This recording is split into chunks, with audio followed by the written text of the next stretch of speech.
फर्ल global fan studio. उन्वान: जादुई mobile चाचा की मुश्किल।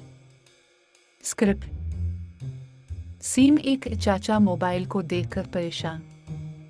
चाचा: ओए भतीजे, मेरा मोबाइल खुद ब खुद हंस रहा है। भतीजा: चाचा वो आपकी सेल्फी है।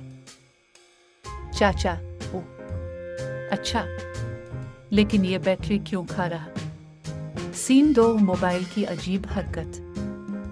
चाचा: ओए, मोबाइल ने अभी अभी मुझे कहा हेलो चाचा।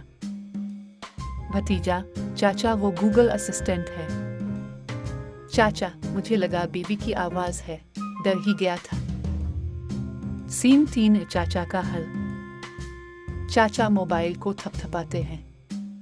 ओए मोबाइला, सीधा सीधा चल, वरना तुझे दुकान पर बेच दूंगा 500 रुपए में।